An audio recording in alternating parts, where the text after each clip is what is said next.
Hey, we are here with some didn't set up the overlays correctly. Man, it's been a while since I did. Caleb! How could you? It's because M's You had not here to one remind job. you. I know. I had M's not here to give you grief 300 about it. jobs. And everybody's Yeah, but you forgot the most important one, the overlays. Let's just restart. No, it's fine. I'm just fixing everything. We're here with some Gamebound Legacy. We are playing Legacy Life Among the Ruins, which is a game about rebuilding from the ashes of apocalypse. This is a game we've been playing for a while now, kind of whenever Em is gone. And she is hanging out with her dad, I think, tonight. Is that where she is? Okay. I'm pretty sure that's what's happening. Yep. She's going there and then she's flying tomorrow, so. Yep. So she's a busy bee as she often is.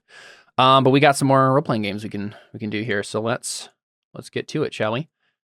We last left off. There's been a lot of stuff that has happened in the game, mostly kind of like family politics stuff. So Seth is playing the Talpaviroj, which are a group, kind of like a group of hillbilly monster hunters. There are giant this is like a world that has been, ruined by an apocalypse. The apocalypse in question is a group of giant terraforming monsters known as the mold warps, which are basically giant like alien mole things that slowly eat the planet and terraform it into basically just like empty sand. Eat all of its natural resources.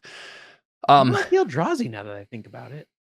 Yeah, it's not quite the Eldrazi. There's also the aliens who sent them here, which we know very little about. So this is like a terraforming alien species that is like used by another alien species. It's very unclear why they're doing this, like what the end goal could be to do this. But the Talpaviroj are in charge of fighting those things, right? They got drill cars, they got drill guns, they got various. Congratulations, Alyssa. Wait. I beat you, Seth. I didn't need a cheat to get the word. I got very unlucky. Okay, here I'll send you what I did. The Talpaviroj are the people who fight the mold warps when they threaten the homeland, which is the section of planet that like still hasn't been eaten yet. It's rapidly shrinking. And so far in the game, the Talpaviroj have fought some mold warps. They have helped the Clan of Ancient Mysteries, which is Alyssa's group, find another faction called the Ones Below, which are kind of like weird, deformed, transhuman mole people things that worshipped the mold warps for a while and then have kind of turned against them. The Talpaviroj kind of helped them see how the mold warps were bad and have been helping the Ones Below like fight back against the mold warp menace. So that's what they've been doing. Seth has already had 2 characters in this game die. Of course. Yeah. So because currently I always die. Yeah. Currently his main character is Darren, who is a elder. He's basically the guy in charge of the Talpaviroj, the kind of old hillbilly guy who is like a diplomat and an envoy and a voice of reason to kind of work with the other factions.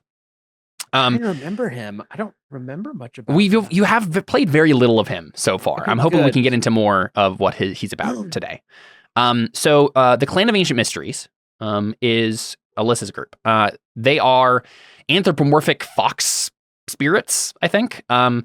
They existed before the apocalypse as these kind of like enigmatic forest spirits that kind of somewhat touched humanity every once in a while, and like I think they were hunted by humanity at various points. There was like a tense relationship there. But then since the apocalypse has happened, the Clan of the Ancient Mysteries has a very limited homeland in which to call a very limited forest in which to call home now. They are rapidly losing an ecosystem they used to claim, and have had to reach out to other factions to kind of unify against this existential threat of the mold warps. So they've kind of worked with the Talpaviroj. They've also worked with the Guild of Last Days Profiteers, which is a group of merchants and their bodyguards who have kind of kept the economy and like have kept the economy running, kept food in everyone's bellies, have kind of financed this effort against the mold warps. So the Clan of Ancient Mysteries is, they're like anthropomorphic foxes. They have lots of kind of weird animals, things about them. They can talk to people in their like you have telepathy and stuff. Right. So that's cool. They like open their mouths, but like don't actually move them as they talk. They just kind of speak in people's minds. And if Alyssa they is could currently talk. I wonder what they would say. No. It's I wonder what they would sound like. What is their sound? No one really knows. I don't remember this part of we're gonna keep moving as fast as we can. Cinnamon is Alyssa's main character right now. Cinnamon is a scout. So she is she's gone through a lot. She started off as an agent, I think, and then did rebel, and now is a traitor. Wait, has this been your character for the entire time? Did you die? Yeah. Wait, I thought she died. So another thing that's happened in this game is you guys have played a lot of quick characters. Yeah. Right. So whenever we zoom in on a thing that's going on in the world that doesn't have one of your main characters involved, then you would pick up a quick character, either one we've already played or you'd make one. So there've been a lot of characters like that of all the different factions who have come to the forefront, and many of them have died or moved on. So Cinnamon is, she has wanderlust, right? She wants to like see all the places and go everywhere. And she was the one who found the ones below, right? She was the one who basically, the Guild of Last Days Profiteers came to the Clan of the Ancient Mysteries, tried to make a treaty to like, we got to work together, let's let bygones be bygones. And we know, we had tense relationships in the past. And Cinnamon was like, okay, sounds good. You can prove yourselves by helping me find more animal spirits, right? There's more out there. I know it. We got to go find them. And she found something that she maybe thought at first was an animal spirit, but ended up being like these weird transhuman mole people, basically humans who like took alien technology and slowly became deformed by it. And yeah, kind of like a crude mockery of the animal spirits, honestly. But Cinnamon took pity on them, right? She was the person at the forefront to get them on everyone's side, to like bring them into society, get them against the mold warps, right? Everything was going great until Cinnamon was looking for some fresh water. And I don't remember the exact detail. I didn't listen to all the episodes. I kind of scanned around and I remember. How did this happen, Cinnamon? So basically there was like a water spirit that was like protecting the water for the area, and basically Cinnamon asked I think you wanted to you were trying to get in touch with the forest spirits who you thought had like influenced these mole people. I think that's what it was. And so like I asked the spirit, like, are these people like redeemable? Like, is this possible? And he was like, no. And so she's like, great, let's take the water somewhere else then, where it's going to be more useful. And so we got fresh water. So that's how I'm a traitor now. Yeah. I'm a traitor to the mole people, not my own people. But yep. So you went to the underground lake where the spirits of nature were once contacted, right? That's the thing right here that you found, is an underground lake. Cinnamon, the trader role you marked, basically, you mark when you find a seemingly inexhaustible resource. Tell us why the locals haven't exploited it and the reason for its value to your people. The GM will describe the place of solace and beauty you must ravage to reap these valuables. And I think we marked. I don't remember if we marked it before or after, but like it was after. Yeah. Okay. So you stumbled into this. And we marked the trader role because you took the water for yourselves and left them with nothing. Hey, they're not going to realize for, at least a week. So, well, we've already passed by that. Weeks have passed since that time. Yeah, so sorry. Moles don't need that much water. It's okay. It's true, but their ancestral spirits are there, so it's fine. They came with us. They got transported with us, did they not? I thought the forest spirits, whatever spirits were there did. Yes. The ones below don't have them anymore, is what I'm saying. Either way, we also have the Starset Seekers, who have really been making a name for themselves. This is actually the first time that we've really had a chance to like see the Starset Seekers actually like not because we started off with like Jordan's character, who's like a demagogue, who's like trying to like take over the Starset Seekers. And from the very beginning, there were people in your own faction who were like, we are not about you. We don't want you here. And ever since then, the entire game, it's been a fight between you two. But Mickey Clarin has finally united the Starset Seekers under one banner. And his plan is to build a giant like bubble shield. That's the last thing we lost off was a big bubble shield to protect you guys from the vulture spirits who you fought in the last session.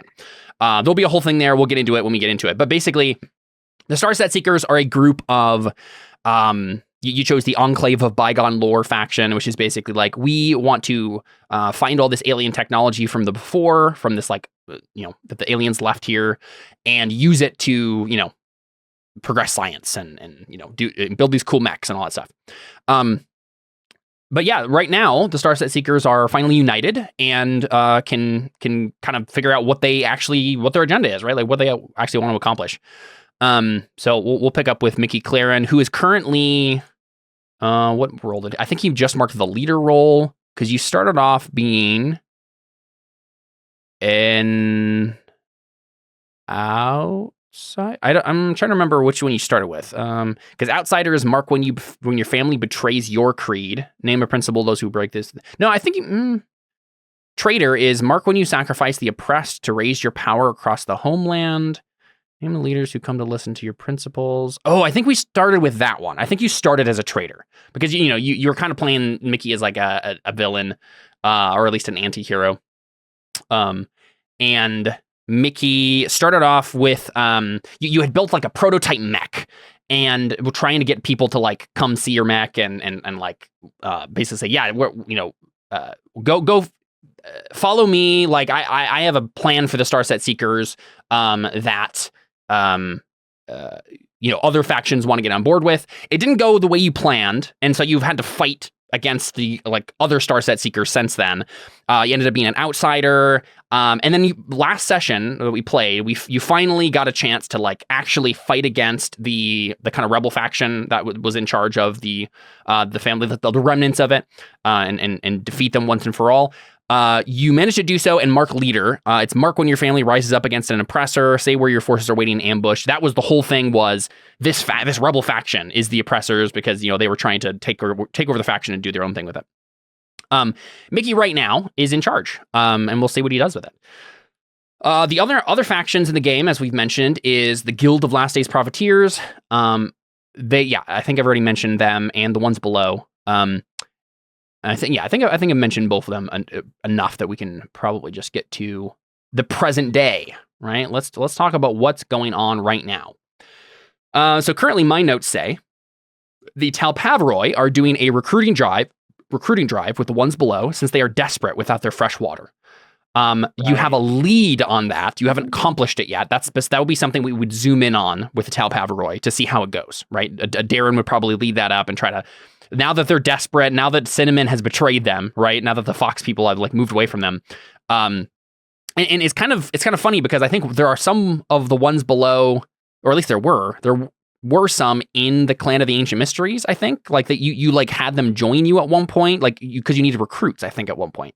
There was like a few of them, but most of my people did not want anything to do with the mole people. That's true. I was kind of on my own, and so I think a combination of the spirit being like, no, these aren't spirits, don't help them, and I was like, okay, then I'm just gonna. You moved on from that then, okay? Yeah, sounds good. So the ones below are really maybe desperate. There's one or two that still have pity on them. But I doubt it, to be honest. Yeah, we're that pretty makes sense. Stubborn as a people. That makes sense. That they've basically been driven out at this point. Yeah, he's pretty soundly betrayed them. So. So the Talpaviroj are still working with the ones below, and hopefully Seth can get more of them on. They train them to fight the mold warps, right? Because you need recruits. The Starset Seekers want to create a big bubble shield to protect them from the vultures that are now harassing them, right? So last time there were the vultures were some of the other forest spirits.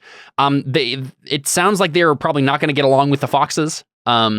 But they are some of the same type of being. This like kind of enigmatic forest spirits, or nature spirits anyway, from the before. They live out in the wasteland over here, right? Carrion birds, smart enough to herd and harvest livestock is their little place over there. They ended up in Dimension Valley, where we had our last session, where the Starset Seekers were doing their thing. And the Starset Seekers made them angry, and it sounds like that's going to be a bigger deal. Jordan, right now, the Starset Seekers need a warp metal surplus and 2 tech to create your bubble shield, right? Because there's like a move, I think the Starset Seekers have this move. Let's check on it. Weird science, yeah. When your family puts together a device powerful enough to shape the local area for generations, say what they want it to do. The GM will give 1 to 3 of the following conditions. And the conditions I gave you is you need to erase a certain surplus, right, to build the thing. And you also need you have to sacrifice 2 tech.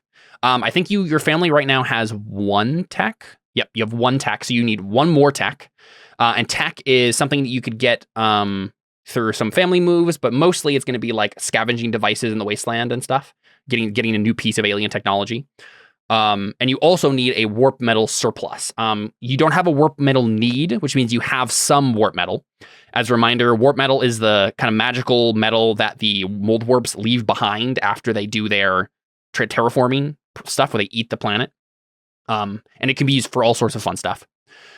So you need to figure out a new source for more warp metal, so you can use that surplus to make this thing, and you need another piece of alien tech. So that's what the Starset Seekers are trying to figure out right now. The Clan of the Ancient Mysteries recently found out about the vultures, but because of the Starset Seekers kind of like ticking off their hive and sending them into a frenzy.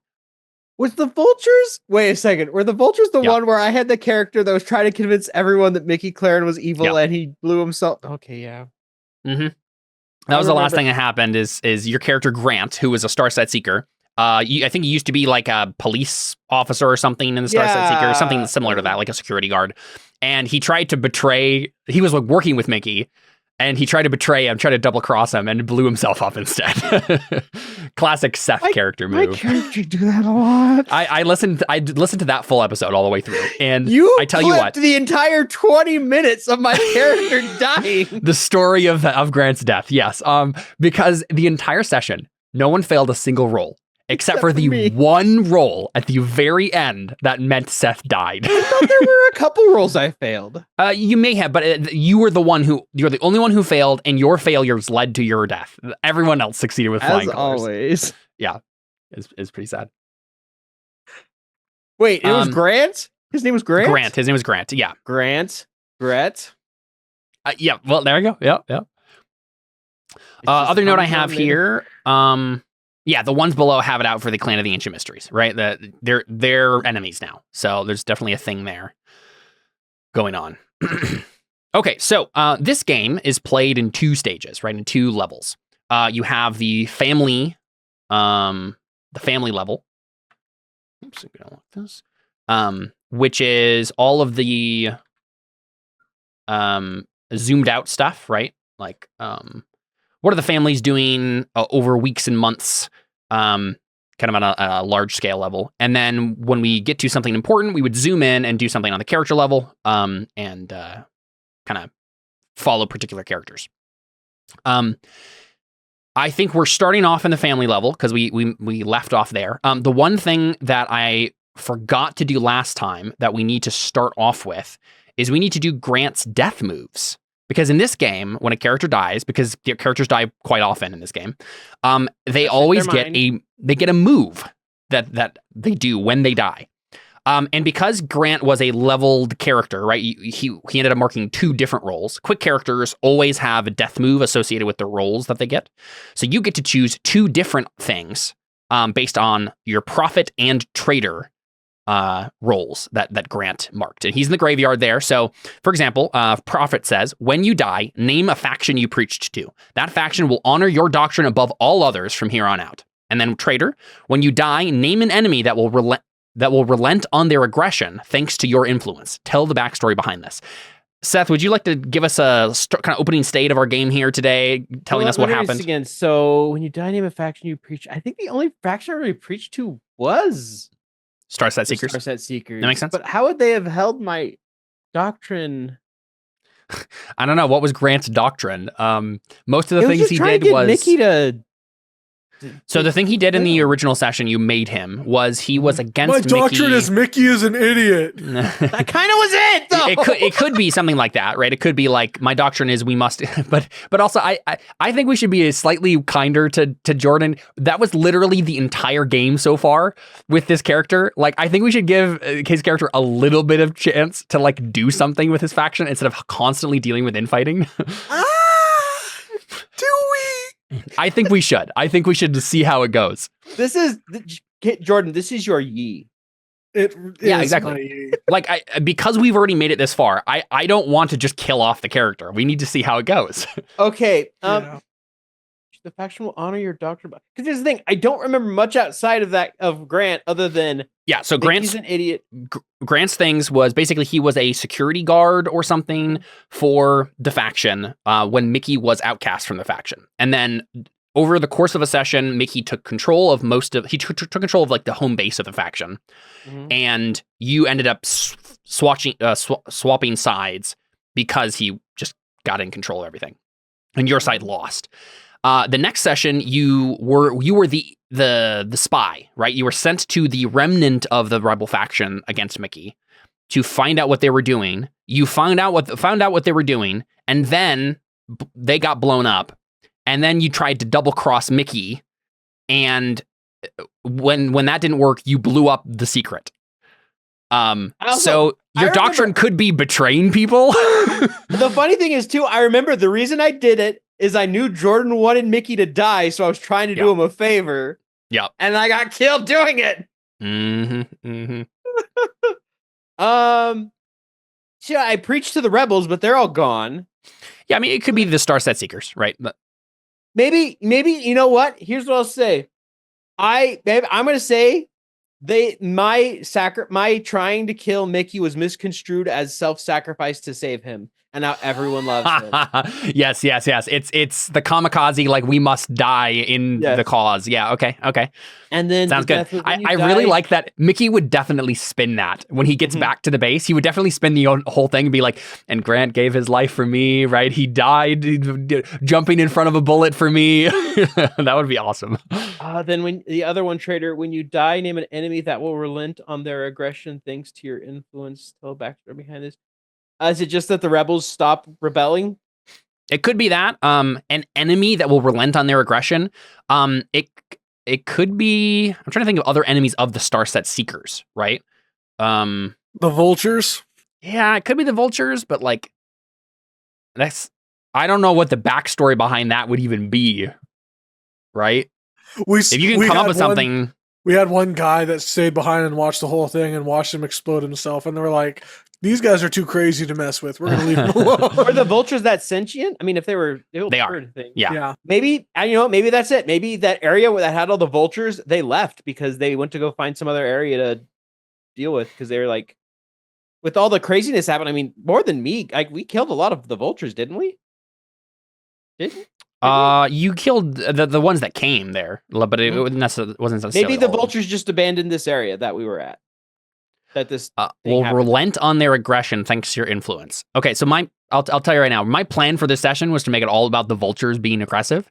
I mean, we could do that. I just would, all my notes would be ruined. Okay, we can do something else then. Maybe it's the rebels then, because that wasn't the only rebel there. I was with a group of rebels. They all died. They all got blown up. They literally all died. This is the problem. That happened months ago. I'm trying to remember what happened. To be fair, I don't think the Star Set Seekers have had their own little internal politics thing happening the entire time. I don't know what other enemies the Star Set Seekers have. What about what about Seth's faction? Aren't they kind of enemies because they stole the tech from them in the first episode? Oh yeah, I don't know if they stole I think they tried to. I don't know if it worked out for them. I thought they did, because didn't Seth's the character die warp and metal. then Yeah, the warp metal. You're right. The warp, yeah. Yeah. No, that makes total sense. And because now that Mickey has everything under control, he can explain everything that happened, right? And yeah, that makes sense. The Talpaviroj are not like out for them anymore. Yeah, and then maybe it makes sense too that like maybe this is too. Maybe the Talpaviroj know what was happening. Know that there was a rebellion against Mickey. Saw that it went very poorly. They're like, let's try and be a little more cordial. Let's be friendly now. Yeah, exactly. Because Mickey's in charge now and he crazy. And since the rebellion can't get him and they were close to him. Yeah. Yep. That makes sense to me. Cool. All right. So that's what we'll start off with is that kind of starting state. And I prefer this because I want to give these factions a chance to all kind of try to have to work together to combat like a external threat now. We've got a lot of like interfighting for the last like 5 sessions of this. I would like to present an external threat that all of the factions have to deal with and then see how they do it. Right. That'd be cool. And it could devolve into infighting after that. Right. But like the starting state to be a little bit more stable.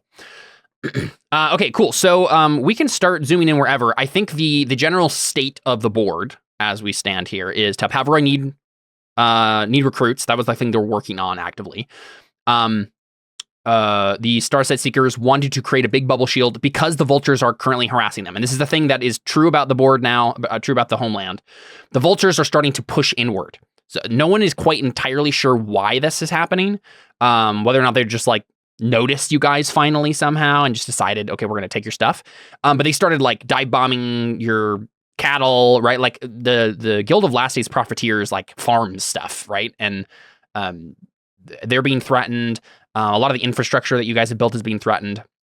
The Starset Seekers are kind of on the edge of things right there, and so they're definitely wanting to build defenses, like they've said. And then, yeah, those are the main things going on. Another thing we can do is look at your guys' factions as well and look at like the resources and stuff you guys have. So right now, the Talpaviroj have weaponry, surplus of warp metal, prestige, and barter goods. Which is more warp metal. So honestly, the Seekers just need to go talk to the Talpaviroj, I think, because they got lots of warp metal right now. I got like 2 surplus. I think it's 2 surplus, right? Basically, you have 2. Yeah, one of them is barter goods, but yeah. I thought. Oh, never mind. I was looking at the treaties. Yeah. You have a need for scouts and recruits, though. So that's the number thing you're working on, which the ones below could fulfill, right? For either of those or both. The Clan of the Ancient Mysteries currently is trying to get safety and prestige. So safety is definitely an issue that you're worrying about. The ones below don't like you. The vultures don't like you, and they're right on your border. This is definitely a thing that's like threatening the family right now. But you do have scouts, morale, fresh water, and crops. Prestige is something that you have a need for because of your betrayal of the ones below. Everyone is like, "Ooh, why'd you guys do that? That's kind of mean." So that's definitely a thing that they're dealing with. The Starset Seekers, obviously they need their warp metal and they need another tech, but they also have a need for defenses. And that the Starset Seekers were going to attempt to remedy that by building the thing that they're building. You have engineering in progress as surpluses currently. Yeah, and then the Guild of Last Days Profiteers currently have prestige and artisans, and they need recruits and medicine. So that's something that you could barter with them about. The ones below are in a really bad position right now. They do have a lot of surpluses, but they have a lot of needs too. They have energy, they have defenses, they have land, and they have leadership. But they need artisans, justice, progress, engineering, and fresh water. So I got none of that. Yeah.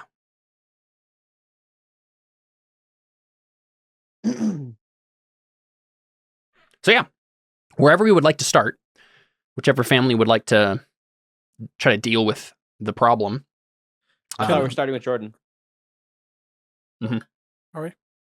I thought so. We could. We just ended with Jordan last time, so we could also start with someone else. But I mean, can we start with some cinnamon fan art that I made?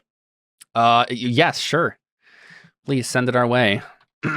Or you can send it in Facebook Messenger. Oh my gosh, I can't. What is this? I assume it's like some AI art. What is that? What in the world? It's just okay. I don't really know how to describe this. I don't either. I'm so confused. Cinnamon is a scout, right? Oh, okay. Is there a reference here? I don't get the reference. It's Team Fortress 2. Oh, I see. That character is the scout. All right, very good. I had the image in my head and I couldn't get it out, so I just Very fun. But yeah, basically, like the general threat for the session is the vultures are attacking. What do we do about that? But then everybody else has their own little. I mean, I thought they were attacking Jordan's faction. They're attacking Jordan's faction. They're also attacking the Clan of the Ancient Mysteries as well. Okay, they're threatening the west of the homeland. Who's on the west? Just those two factions mainly. The ones below are underground, so they're not as a big of a threat here. I mean, we could start with Alyssa, I guess, since we just had Jordan. It doesn't make sense for me as much since I'm not. I am definitely curious what the Clan of the Ancient Mysteries is planning on doing next. I think they're the only ones we don't have a clear path forward for, so we should probably figure that out. We're just going to try to ignore the problem until it goes away. Yeah, you can try to hide, I suppose. I mean, we got all the food and water we need, so And I mean, that's definitely a thing you could try to do at the family level.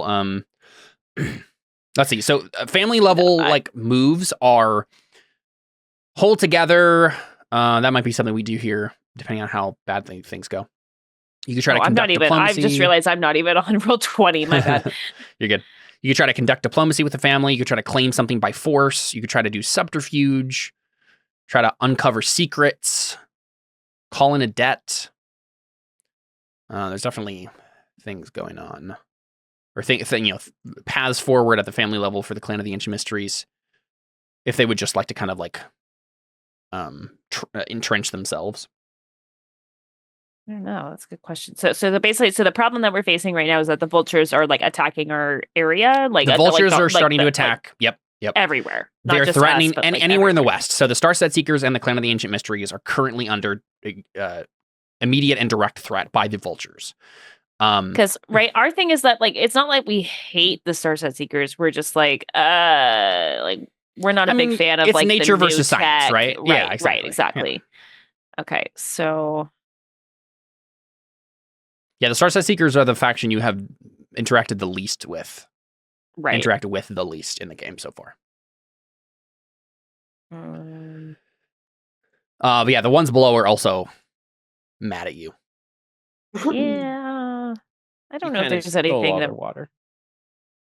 we're gonna I know this sounds terrible, but is there any way we could get the vultures just to attack them instead of us? Probably not. The ones below are underground, right? And That's why they're below. Yeah. Okay, so then how are they even a threat to us if they won't get out of their darn cave? They're not a threat to us. What will we do when the ones below and the ones above all hate us? You basically just have nowhere to go. Like they were they were safety for you for a little bit there. You guys were trading. You are having like mutual exchange and getting but now we got what we want. We've got water, so. Yep, and now you're in a forest that is being overrun by vultures. And you could run to caves for safety, if only you hadn't betrayed the one friend who had caves, is what I'm saying. Yeah, but the thing is that I don't think my clan would abandon the forest, right? We wouldn't run to the caves. That's not what we would do. Part of this is thinking about like because Cinnamon, whether or not she's the leader of the faction, she's still the focal point of the faction, right? She's the most important person that we're following right now. So a lot of this depends on what you see Cinnamon trying to do next, right? Well, what does she want to accomplish? She's currently a traitor, right? But where does that lead her next? You're mainly a scout, right? So you could be like, the vultures are forest spirits. We should negotiate with them, right? Like we should get them on our side. That'd be one path forward. Mm-hmm. Yeah, but she's not a negotiator though. Yeah, but you have moves in that direction. That's why you got the ones below on your side, right? You can you can literally use your lore to do familiar face and find common ground. That's true. Even if this is your first time here, and in spite of any language barrier, like you have a move for this. Right. That's true. I do. Yeah, that's right. You don't have to take that direct, but I mean, that might be one way that because she was looking for other spirits, and the vultures were the only ones that she found. Yep. So I mean, maybe I could see her taking a route of like, these are literally the only nature spirits left. Like, they may not be our best friends and whatnot, but it's better than nothing, kind of a thing. Another thing you could do is you could put your family's knowledge to the test and be like, okay, let's get the elders in council. What do we do about this situation? Like, and there's a move for that, right? There's a move that's like, get your family in council and ask some questions about a thing. Mm-hmm. That feels like maybe a good first place to start if we're still zoomed out. Yeah, that's fine. That sounds good. And maybe Cinnamon's like, listen, I've done so much already. Like, you all need to get together and decide what to do. Yeah, I mean, and they wouldn't necessarily ask Cinnamon for her advice right away anyway, right? Right, exactly. Yeah. Okay, cool. So basically, you decide if you want to spend any data, and that's the bonus you get on this move. You're rolling Uncover Secrets. When you gather your family's specialists in council, roll plus data spent. You have 1 data, looks like. Yeah. Okay, hold on. Sorry, I'm like still kind of like looking through things.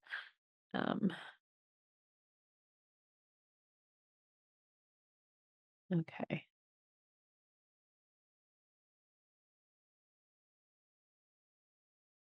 Yeah, I don't know if I'll spend any data. I feel like I should probably save it for Yeah, data can be used, I believe, to give yourself advantage as a character.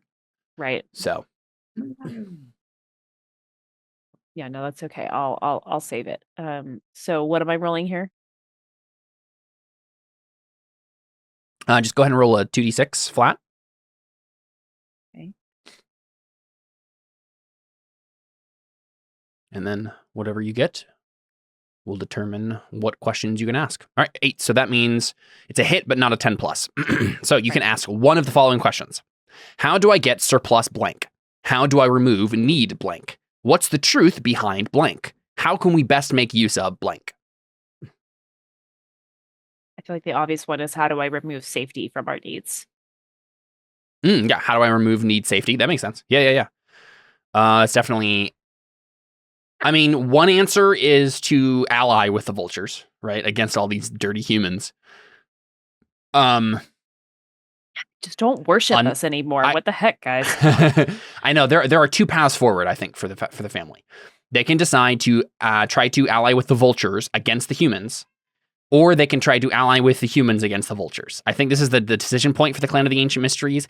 They've rejected the mole people, but they're kind of weird monstrosities anyway, right? But you still have to decide whether or not this fledgling alliance you have with like the Guild of the Last Days Profiteers and the Talpaviroj, if that's going to go anywhere, or if now that you've found some remaining nature spirits, however distasteful, if you decide, nope, the nature spirits are the people we need to side with.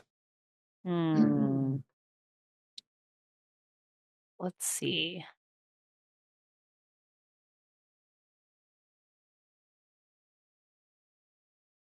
Huh. So the answer to the question basically is you must make an alliance. Right. Alliance, right, somewhere. Yeah. So I'm trying to decide what they would decide to do, because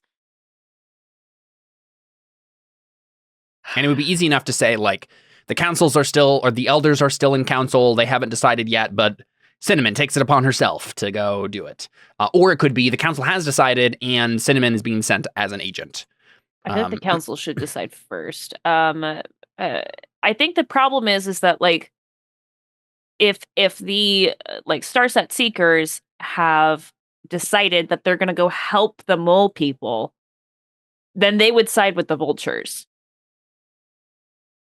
right? Like, I think that's the angle. But if they're like, if the Starset Seekers are like, we just want to take advantage of these mole people, we could really care less about them, whatever. Like, we're just trying to like figure out what's happening with that. Then they might be willing to work with them against the vultures. But if they're like, do you see what I'm saying? You're going to wait and see to see what the Starset Seekers do, basically. Because I have a feeling that the Starset Seekers are going to reach out to the Talpaviroj next, given that they have all the surpluses that they need, basically. And the Talpaviroj are recruiting some ones below. And so, it could be like we figure out what's going on there, and then Cinnamon will make her choice. Because I could definitely see her marking another role here pretty soon, based on what happens here. Either being, like, one of them actually seems pretty apt. Prophet, mark when the invaders come and you are waiting for them. Describe how you've learned about their arrival. The GM will tell you how they might conquer your people. So that could be a path forward for for Cinnamon. It could also be like outsider, mark when you fully integrate into a community you've recently discovered. So maybe like she just joins the vultures. Or it could be leader, mark when you take some of your people to settle a new land. And when you mark your last roll, this will be your 4th, which is your last for Cinnamon. So whatever she decides to do next, because I feel like her time as a trader has ended, right? That was a pretty brief thing. Now she needs to move towards whatever her next and her final role is. Now that you've been an agent, you've been a rebel, and a trader. But yeah, that makes sense. Let's start with Seth then. Let's see how the Talpaviroj have been recruiting the ones below, because that will determine where what their state is when the Starset Seekers this is an assumption for me. Jordan, you can obviously do something else, but it seems to me like the obvious path forward for the Starset Seekers is to reach out to the ones with the warp metal. Oh yeah, that's happening. That is on the horizon. Cool. If I remember right, that the whole me recruiting some of the ones below that started last time, right? There was some reason we were able to get them. I don't remember what. Exactly Ever since the Talpaviroj worked with the clan to go help the ones below, like fight against the mold warps, they have been working on this. You were not able to. The whole thing with like what's it called? The underground lake ended up being like a cinnamon centric thing, and even though Darren was there, he didn't end up like his recruitment drive thing was happening in the background. And this is us basically picking up with that after the fact. Okay, I thought we like established how exactly or why exactly I was getting some of the ones below to. Oh, because you helped them, right? Like the Talpaviroj are the ones directly responsible for helping them overthrow the mold warps and learn how to fight against them. Okay. So this is a thing that's been happening for weeks now. When we zoom in here, it'll be to find out how that's been going and where to go from there, right? Well, probably because I remember one thing I did last time is we drilled like into like their underground cavern. Yeah. I remember that much. And so maybe what we are doing is we've helped them like expand their caverns and like essentially I'm pretty sure that their surpluses are directly because of you guys. So for example, let's take a look at that again. They have energy and defenses for sure because of your work, right? I'm pretty sure you built like a wall or something in there because they had like their like underground city had like a giant tunnel that went through it that the mold warps would just regularly like run through, right? And you guys helped them hold that up and like make defenses to that. I don't know if you like built a wall or just had like drill cars that helped them or laser defenses or whatever it was. Something. Yeah, it was something like that. So we probably did that in exchange for that. Like obviously, some of the younger guys are like, wow, these people have these cool drill cars and stuff like that. So we're able to recruit them. And they were obviously, people were like very willingly letting them join us because like, hey, these guys just saved us from the mold warps. Yeah, we're gonna go let them, our sons go with them, make them cooler people and stuff like that. Like, yeah, they're like the heroes right now. So they probably don't have that difficult of a time getting people to join their forces. Yeah, I mean, we'll see with the roll, but I definitely don't think this it's going to be like with some bonuses. I think that makes sense. Yeah, with like advantage or something. Well, let's double check on. Also, would I be rolling with Darren or the Talpaviroj? That's what I'm trying to look at. I think it would be with Darren. Yeah, you don't need to do any of this stuff here. That's already been done. Yeah, I think we zoom in. So let's think about this for a second. We need to see how the recruitment drive has gone. But I'm trying to think of once that's done, what happens next? What is the like? Let's say the Talpaviroj succeed. What are they going to do immediately? Because I don't want to zoom in if we're just going to make that one roll, basically. Well, I mean, I imagine like I can't think of us going after the vultures. They're not attacking us. We're interested in the mold warps because they're in the ground and we can fight on the ground. We can't fight in the sky. Not yet. That would be cool though.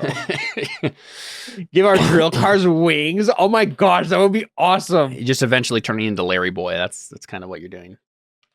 I do not have a problem with this. Where your car can just do whatever. Yeah. Yeah, I have seen no issue with this at all. Yeah, so I imagine like what we would do is we would bring out a first thing of recruits like mold warp hunting, like maybe have certain drill cars that have like a back seat. We can kind of mentor them into how we kill the mold warps and two, how we get the warp metal out of them. Sure.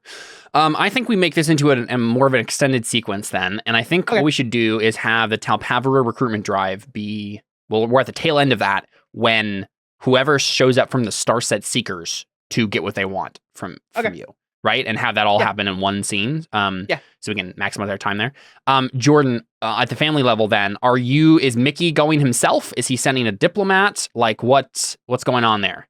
Main characters being in the same place is always good. Because then we can get some direct kind of important characters crossing paths and doing things. But up to you what Mickey's style would be. I mean, I feel like Mickey's too arrogant to not go. Yeah, that makes sense. That's not the direction I was expecting you to go with that. Does it work? Mhm.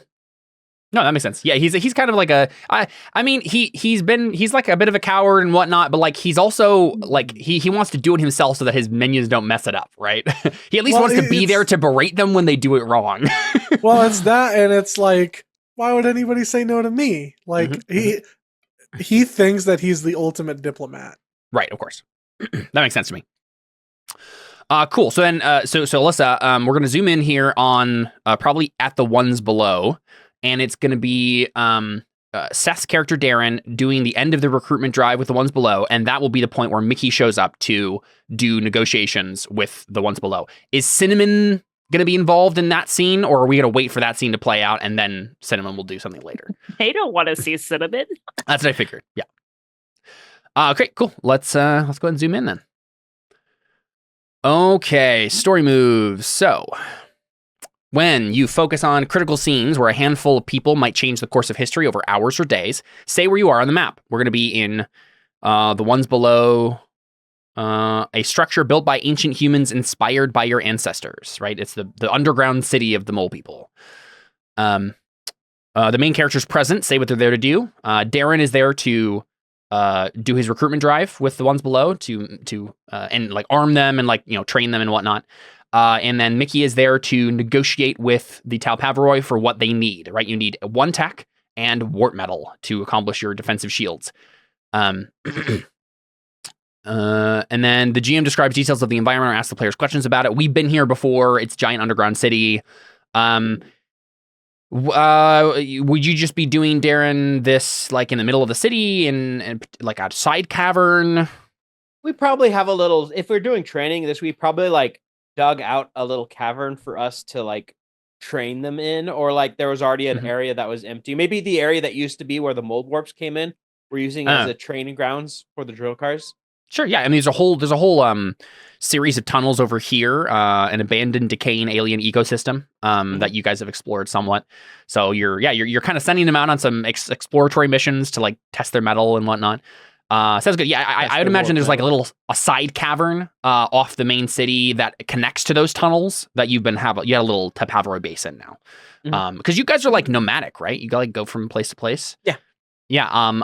What is it? A mobile bar where veterans traditionally meet to toast to the living and the honored dead. Do we want to say that like has moved? Oh, wait, what was it? Where's let me check my right over here. We have your like banner over here, and so I'm assuming that this mobile bar where veterans traditionally meet to toast the living and the honored dead is where you guys live. You're like giant like Mortal Engine style city car. We probably haven't moved the entire thing because that's probably a lot of the Talpaviroj. Not all of the Talpaviroj have come out here. Okay, that was probably my maybe question. have like have a smaller something like that. Like maybe the main. I forget his name. The first character had like the elder guy. He had like a bigger. Actually, no, isn't that Darren that has that? Didn't Darren have like a giant? Well, like your family move is that you can you have the ultimate weapon. When you take one of your special vehicles out of storage, choose two.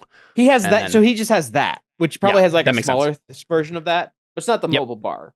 Sure. And yeah, right now you are nomadic. Your scouts stand ever watchful against the monsters. As soon as any of your family detects a behemoth, the whole family will know. Yep. All right, cool. Yes, so that's what's going on there. I'm going to go ahead and add another thing to the map here, I think, just to tell us that this has happened, right? This like little base over here. I don't really have a good thing for it, but I'll just mark a little X here. That's where we're doing our stuff. Yes, we'll go ahead and I guess I need an actual here. I'll just copy paste this. Do a smaller version. Boop.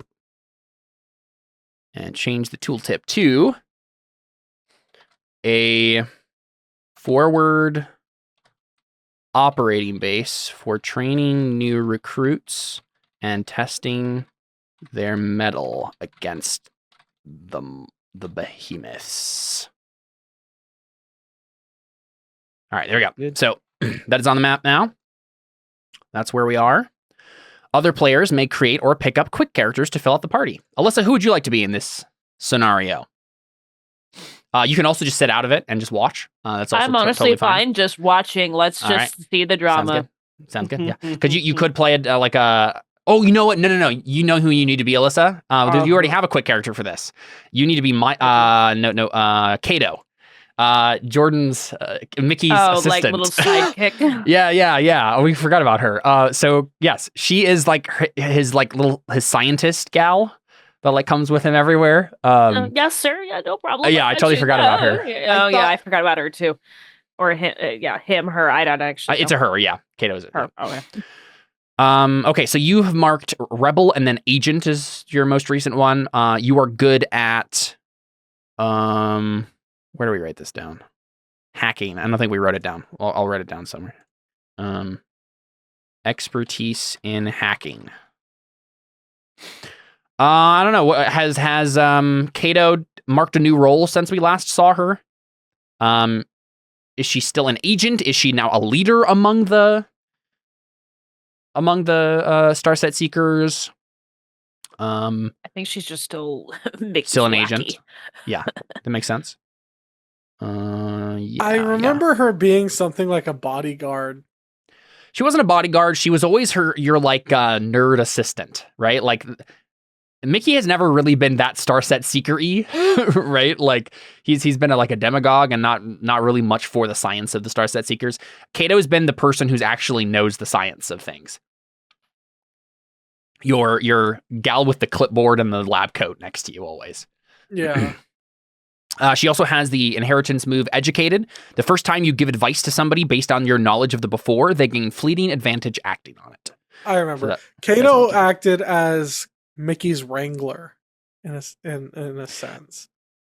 Well, like, not kind of. So like we started off with her. She's mainly been a slightly cowardly agent of yours.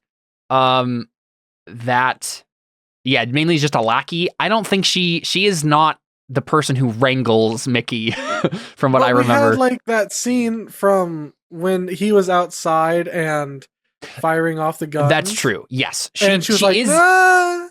She is a voice of reason, certainly. I just don't think she's usually very successful at convincing you. Yeah. She usually doesn't have the charisma necessary to actually convince you of anything. She's a -1 sway, so. Okay. Yeah, so it's more really like, are you? Yeah, please, sir. Okay, all right. What are you doing, sir? Yeah. Yeah, so Kato is probably there. That's an easy one. And if Mickey fails, she can maybe pick up the slack. But yeah, so you have two moves besides the inheritance thing. You have the narrow field you're an expert in, the hacking. When you use your skills, reveal a secret about the situation and gain fleeting advantage acting on it. And then you also have your rebel move. When you break your family's code, roll plus steal. On a hit, they have higher priorities than punishing you. On a 10+, you get fleeting advantage when you socialize with their rivals or enemies. So there's still a little bit of rebel in Kato. But we'll see. See how that goes. So that's what we'll do there. Everybody else is playing their main character. And then characters select gear according to their family's assets in the established fiction. So, I would reference your character sheets and we'll real quick just double check on what you guys are bringing with you into this scene. Right. So, Seth, do you have your boom drills? Does Darren have his boom drills? He has his boom drills. Very good. Do you have your drill cars? Uh-huh. Wait, where do we how much stuff do we get to bring? I forget. You can always have the things that you have on your assets here. So boom drills, drill cars, and Helldiver armor. So let's see. I think we probably just have all that stuff. I imagine I have all the stuff I had from the last time we were here. I imagine we haven't left yet. Yes. You have your big drill car, your like special one. It's giant and can fight behemoths on equal terms, and you have advantage on physical actions when piloting it. You named it the Drakarak. Is that? Yeah, I do have the Drakarak. I saw that. I see that. Yep. You also have the head of a mold warp on the hood of the drill car. Heck yeah! Because you get a trophy whenever you zoom in on the character. So as long as you're fine just having the same stuff, that's I can't good imagine to what go else there. I would have. The only difference is that technically you do, you have 4 surpluses right now, and for every one of your surpluses, you get an extra little thing you get to add to your gear. So, for example, you can wait. Where's the? It's over here. Tool up. For each of your surpluses, pick a relevant benefit. Add a tag to a piece of gear for this mission. Get as many copies of a weapon, outfit, or vehicle as needed to outfit the whole party. Add 1 to the quality of a set of followers for this mission, or get scouts reports worth 1 data.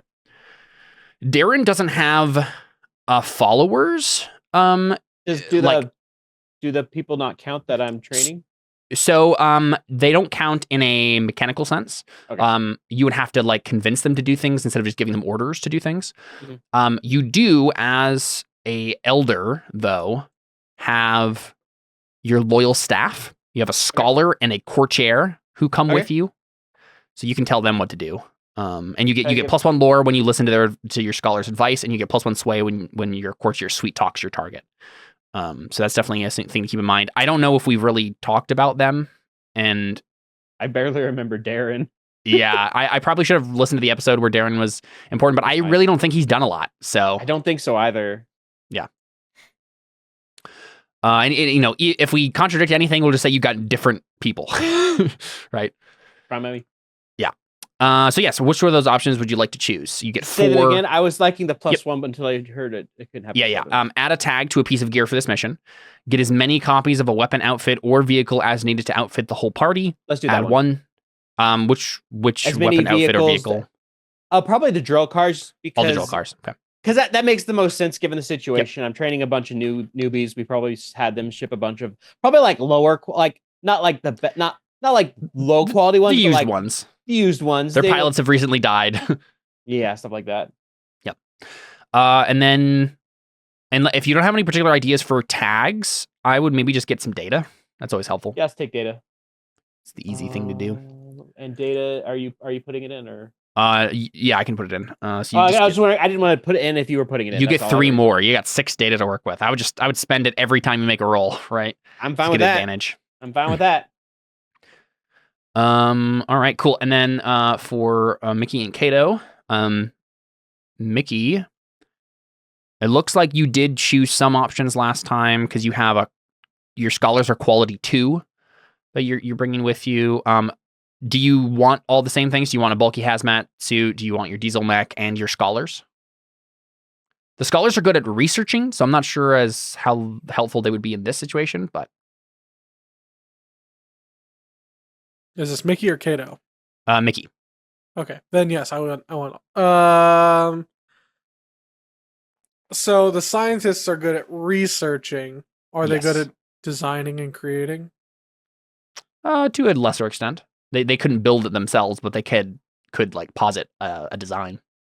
Okay, so instead of scientists, I'd like to bring with me some like engineers.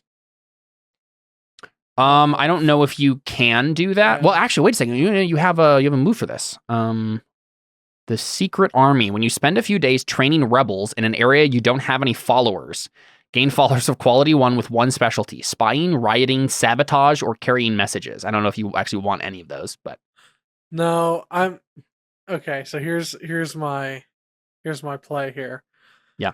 I want to try to convince the Talpaviroj to give us some wart metal, Mhm. and in return, we fit their drill cars with guns. I think they already have basically be a the equivalent of hard sell. missiles. Okay, they already have missiles. It's trying to sell ice to Eskimos. Yeah, I mean, so part of it is like they have weapons specifically designed to kill the mold warps. Yeah. And it's unlikely you'd be able to give them different weapons that would be better than the ones they have for that purpose. If you can convince them they need weapons for a different purpose, then that's one thing. But I mean, you can always just offer to soup up their vehicles, right? In general. We can make them go faster. You built a lot of diesel mechs. Like you can definitely tune up their vehicles for sure. Yeah. So something with the vehicles then. Sure. Yeah, that makes sense. Yeah, you could bring scholars along to like posit designs and stuff, right? Yeah, to be like, here's what we can build for you, right? Here's how we can upgrade your cars. Yeah. Okay. Maybe we can make those flying cars after all. Yeah. So Mickey. Wait, what am I trying to look up? Star set. There you go. You currently have 2 surpluses. So you used one of them, at least based on what your previous things, you used one of them to increase the quality of your scholars. Do you want to keep that? What would I put it towards if I didn't? The other options are add a tag to a piece of gear for this mission, get as many copies of a weapon, outfit, or vehicle as needed to outfit the whole party, or get scouts reports worth 1 data. You have 2 instances of surpluses you can use to choose these options. Last time, one of the options you chose was to increase the quality of a group of followers, which is why you have 2 quality on the scouts or the scholars. So if I did that again, would I have like quality 3 scholars that I'd be bringing with me? That is a good question. Sure. Or yeah, if I could do it 2 times, would it be quality 4? Well, no, because they start at quality 1. What I'm saying is, the written on your character sheet right now is quality 2 from last time. So you could do that again and get it to 2, or you could do it twice and get them to 3. That's technically a thing you could do. I'm pretty sure, anyway. I mean, I feel like the quality 3 would be like... Yeah, if your whole plan is like, here's the upgrades we can give to your cars, that makes sense to me. Yeah. All right, cool. And then Kato, same question. Right now you have the same thing as Jordan did. You just chose your regular assets and you increased your scholars quality that you were bringing along. You can do that, and you could do it again if you wanted to and make them 3, or you have other options. I don't know. I mean, do we really need more scholars? Probably not. Yeah, and then I don't know. I mean, I figure whatever Mickey's bringing, right? Like, is like, okay. I guess I would bring that too. Or I Sure, you can do wouldn't. that. Yeah. Totally up to you. Yeah, I mean, you can also just get some data too. Oh, yeah, that's true. Right, that's the easy solution. I can give some data. You can add some data to the family pool, and data can be spent to give let's- advantage to a character level roll. Let's do that. Cool. Do you want to bring any scholars or just not bring them at all? I think if Mickey's rely already on- bringing them, I don't think it makes That makes sense to me. Yeah, narratively. bring more. Mm-hmm. All right, so I'm adding 2 data to your pool there, Jordan, which you can either of your characters can spend this to give advantage on a roll. And there we go. I think we're good to go. Let's start with you, Darren. So let's take a look here. You have. Are you still a leader? Have you marked a different role if Darren's been spending time recruiting here? Let's see. Oh, this is the wrong one. Has things happened to Talpaviroj? Are you an agent? Mark when you become another leader's advisor. Are you a rebel? Mark when you learn something that shakes up your view of the world. Are you an outsider? Mark when you reveal your membership in a secret faction. Prophet, mark when you focus on your family's youth, certain they'll become better leaders than you ever were. None of this has really happened yet. So yeah, and that's totally fine. Yeah, if you're still leader, then we can keep that there. It just means you don't get an upgrade. You don't get a new move or anything. So that means you have your loyal staff that come with you, and you have your move Statesman. When you draw on your reputation in someone else's court, roll Sway. On a hit, everyone seeks out and values your opinion. On a 7 and 9, choose a group that plots against you, the one in charge, their advisors and allies, or the lesser masses. At this point, I think we zoom in and we just get Darren's sway move. I don't think it's that statesman move you're rolling. You're just rolling like a find common ground or whatever the character move is for this.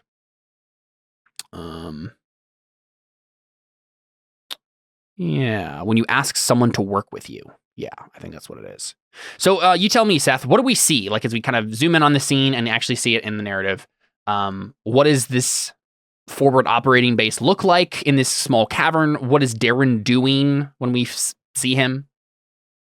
Well, probably he's been going through drills for a while now, and the new recruits are finally like, maybe what it is kind of like a graduation where this is like okay, it's now you've seen what it is, this is what it's gonna be. Are you gonna stick with it, or are you gonna chicken out essentially? Yeah. Is it gonna be too tough for you? Yeah. That's probably what this is. See him playing drill sergeant or something equivalent. He's like an older dude. But yeah, he's fallen into the drill sergeant mentality, like, all right, now soldiers, face, sharp eyes, stocky body. Yeah. Now I just imagining him as Soldier from TF2.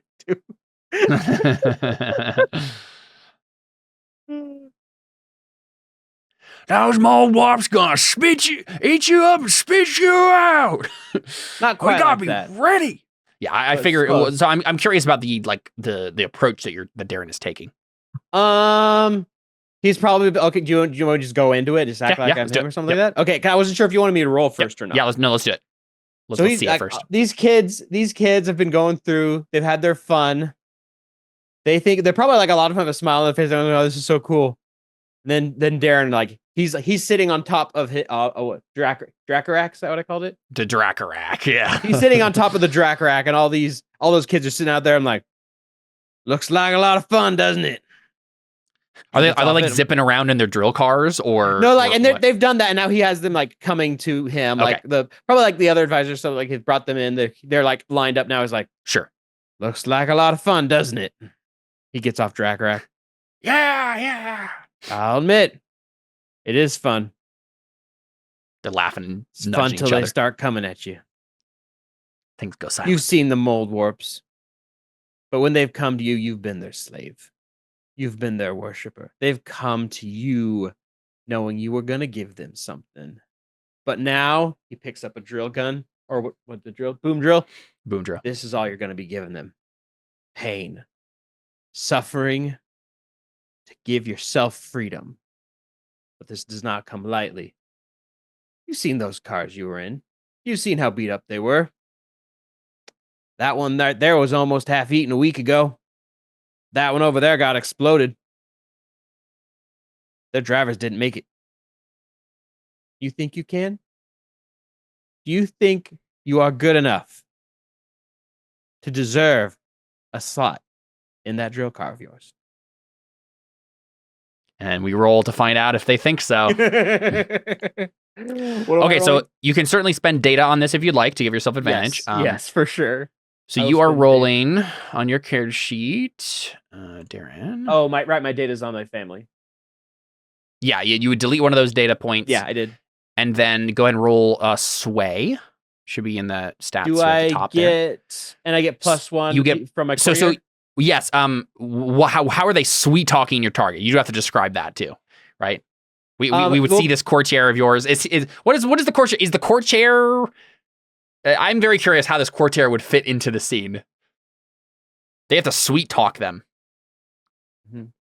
Probably what he is. Here's this. Can I don't know who this character is, but you mind if I play I don't either. a little bit? Yeah. He probably steps aside like, okay. He probably steps aside. Okay, Darren. You have to forgive Darren. He's seen a lot. He's been through a lot. Yeah. Huh? He's like, he didn't become our old for no reason. He's lost a lot of people. And look, yes, he's right. This is a dangerous job. But you've seen the freedom it has brought your people. Do you really? Yeah, I think all the risks, all the sacrifice you take is worth that freedom. Your parents' safety, actually, probably all of them are younger. Your siblings' safety is worth the risk it takes to sit in that car.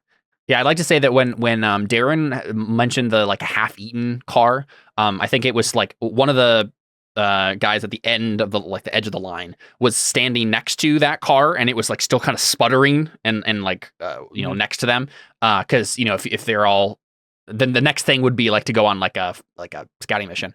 And when Darren says that, the car kind of like spits out a bunch of dirt and gas and stuff and like smoke. And one of the recruits like had fallen over and been like, and like, and I would imagine like your courtier like walks up to them while you're saying this and like helps them to their feet. Yeah. Right. And like pats them on the back and he like nods like, yeah. Okay. Thanks. Mm-hmm. All right. Cool. You can get that +1, and then there should be an option that pops up to like decide if you get advantage or not, and to add a modifier. Yes, advantage, and +1 modifier.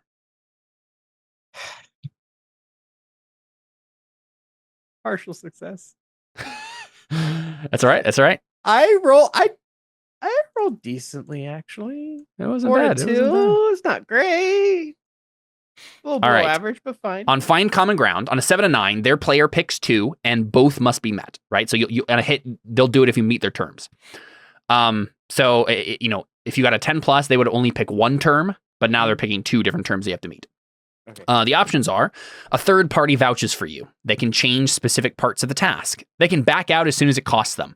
You reduce the threat you pose to them. You give them something now that's worth it.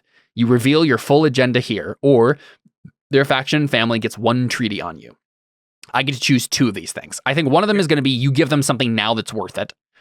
And I think the drill cars is definitely going to be like that. That should be an easy thing where you have to give up those drill cars for the scene and now it's theirs.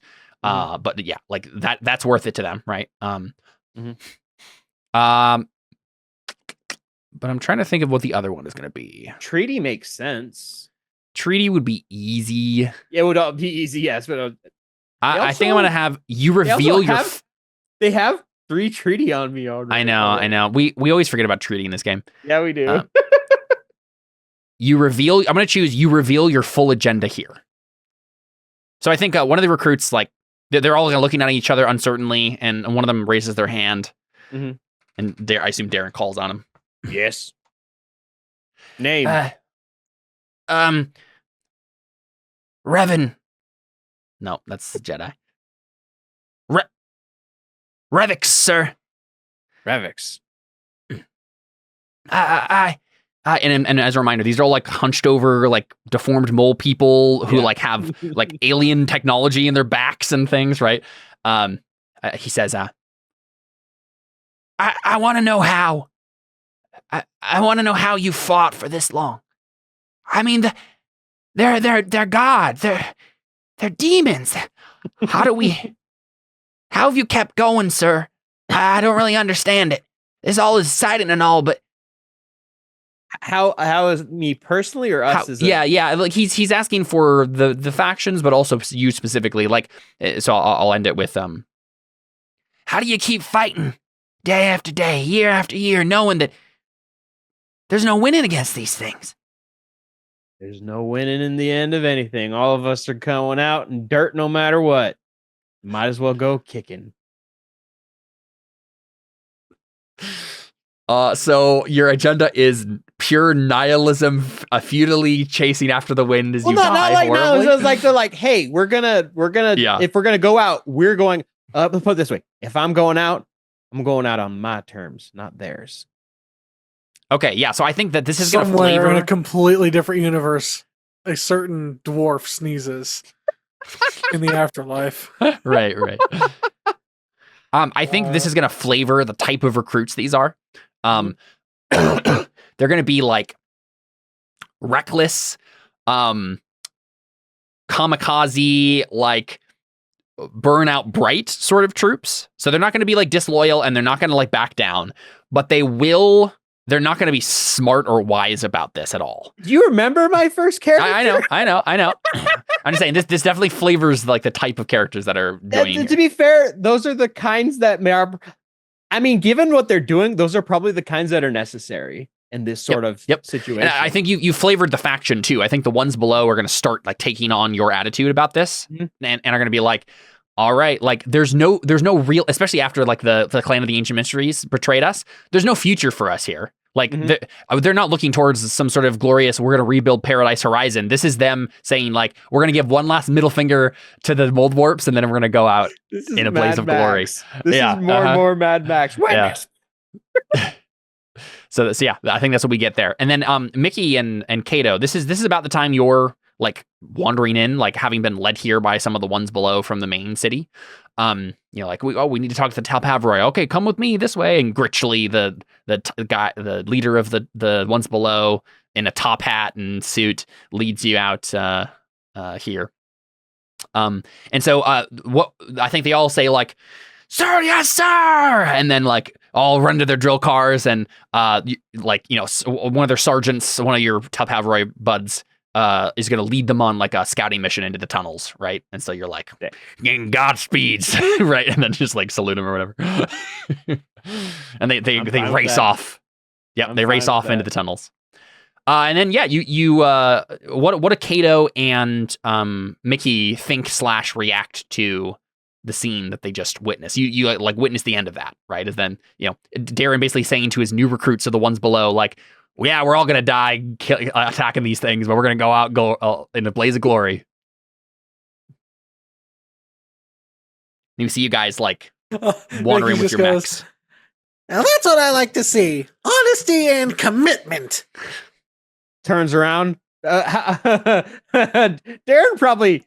Actually, wait. Let me double check my character sheet. I feel like I have something on there about Mickey. I don't. I have something on Cinnamon. What in Sam's molehill? No, probably he just turns around and says, oh, what exactly did you say? Like, you see that in a person? That's what I like to see: honesty and commitment. He turns around. Well, that's interesting coming from you, Mickey. I'm assuming that Mickey is like climbing out of his mech at this point. Is that what's happening? Probably what he says is, are you in your mech still? Okay, that's fine. That's fine. Probably what he says is, that's a hoot coming from you, Mickey.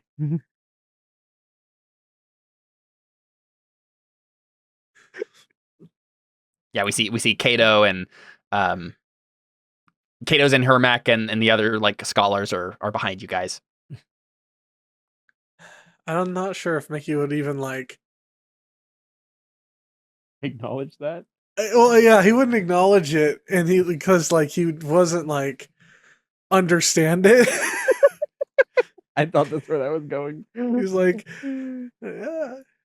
So he probably just goes, yeah. So anyway, I started blasting. No.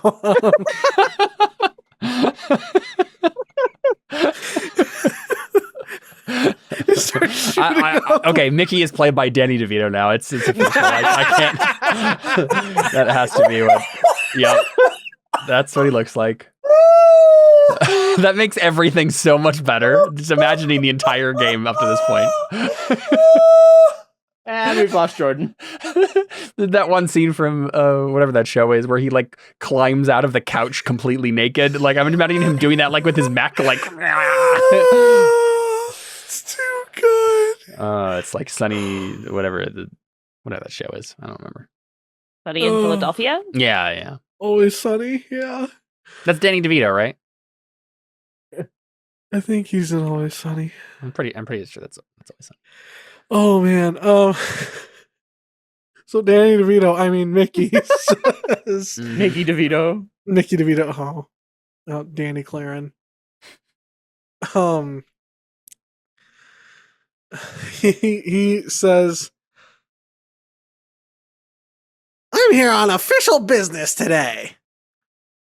What kind of business? I have a proposition for you, for us to have some mutually beneficial exchange. To have a mutually beneficial exchange. Thank you, Sky Voice Clouds. Maybe that was Kato saying that. Exchange. Right. Just like whisper behind. Exchange.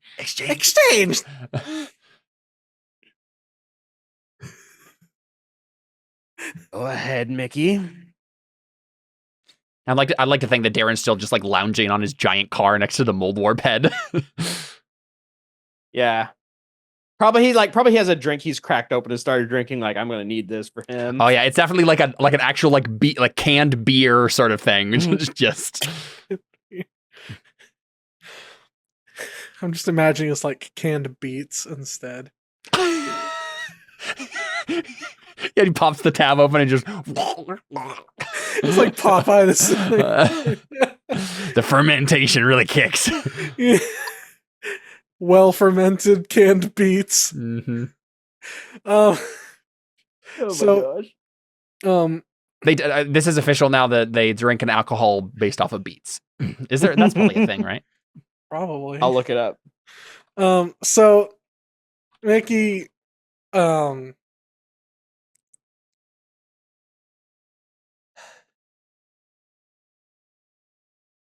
would he phrase this?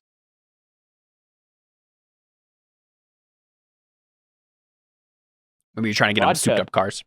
Yeah, well, yeah, but there's also like, do I mention that?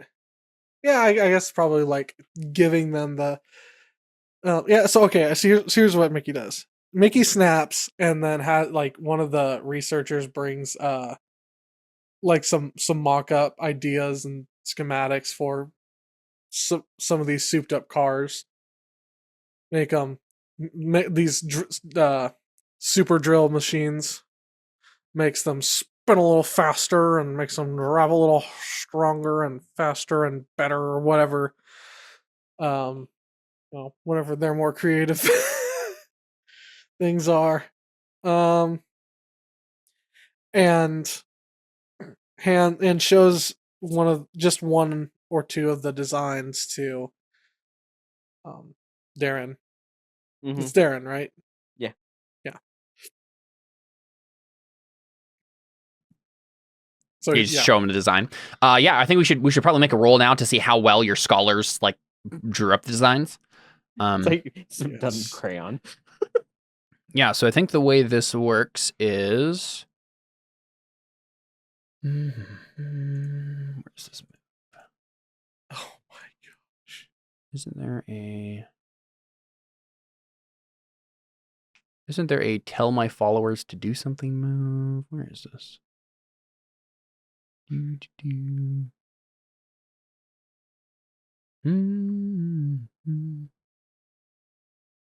so it's not 45% alcohol. This has to be like popular in Russia, right? One thing I saw was it was vodka. Is it actually vodka? Well, you could make vodka. You could make vodka out of beets. Yeah, Okay. U to V is what I saw, which is like a little bit more of a fancy drink, but it is supposed to be served cold. So Nothing like pure Russian beet vodka. It's vodka. It's borscht vodka. Borshka. I'm almost positive that you're just like supposed to roll for the followers. Oh, here it is. Followers, yeah. Under orders, when you send a group of followers to perform a task within their specialty, roll plus their quality. On a 10 plus, they do it no problem. On a 7 and 9, it's done, but choose one. Okay, sounds good. So let's go ahead and do that. Jordan, go ahead and roll just a 2d6 plus 3. /ROLL 2d6 plus sign 3 plus ultra. Oh, Ooh, just barely didn't fail. Okay, so it's done, but choose one. They fell short in one particular aspect. There will be unfortunate consequences, or it costs them. Their quality drops by 1. What was the first one? They fell short in one particular aspect. So if it costs them and drops the quality by 1. So quality is their health and also what bonus they give. If you get a quality down to 0 for a group of followers, you have to like restore them by giving them like, there's like a move you have to do to like get them back. Okay. So, but right now they're at. Would it be that they're at quality 3? So they're a quality 3 right now, and if you chose that option, they would go down to quality 2. But then I would have like the fully working, no problems at all. Yep. Yeah, let's do that. That's So, yeah, I totally mean, a Mickey move. It's a reason to you gave them 3 quality for a reason, right? Yeah. Might as well spend the resource. Yeah. All right, cool. As a reminder, you could have also spent data on that. I forgot to mention that. How much data do I have? I think you only have 2. We'll save that for. I mean, yeah, you already made the roll. I just saying for the future, we should remember that. Yeah. All right, cool. Yeah, so he shows you the like one of those. I would probably imagine Kato is the one who like brings it forward, right? One of the scholars hands her the schematics, and she steps forward and gives you them. And yeah, it's like a schematic for like really souped up versions of your cars, right? Like, what will you tell us, Jordan? Like, what kinds of upgrades are you thinking? Because right now it's like a drill car, right? It's like a kind of like a car with like a big drill in front that like allows them to go underground. It's also open cockpit, so Right, I forgot about that. Yeah. So the like I imagine there's some sort of windshield that's like taking the brunt of it, but like yeah, it's definitely. I forget why it's open cockpit, but well, because they have the Helldiver armor that like protects them from it. Right. You gotta be able to jump into the car fast, right? So Okay, so one of them is like a mobile base. oh, actually, this is definitely a thing we should just look at the gear stuff for. Right, like there's tags for this, so you can choose some of those, right, and like be what the upgrades are. So right now they have land, ground is their. They have land and ground, I think, because they can obviously drive on the land like a normal car. So yeah, Earth Mighty. Yeah, I guess technically they should have land Earth Mighty. I guess they're mainly made for going underground, so they're maybe not as good on land. Earth and Mighty. So Mighty as a tag is get advantage when you forge a path or fiercely assault with vehicle, right? So it counts as a weapon. It's very good at going through like terrain and obstacles. Other tags you could give it. You can make it better at driving in a different environment, land, water, air, or space, right? You could give it swift, get advantage when you diffuse by maneuvering out of danger. Canopy, the vehicle protects passengers from the outside environment. Without this, passengers must rely on their own outfits, which they have outfits that like protect them from the ground anyway. Mount, it's alive and can follow simple commands. I don't think that's an option here. I don't it doesn't make. I don't think you can make them AI, but durable, sentient drill cars. Yeah, durable. The vehicle gets another like health box basically. Med bay, the characters treated here don't need a surplus to get professional care. Transport, the vehicle can hold up to 10 passengers, or turret, a ranged weapon mounted on the vehicle gains the area tag and can be controlled by the pilot. The current tags it already has is Earth and Mighty. I'd like to introduce you to my drill car. His name is Phillips.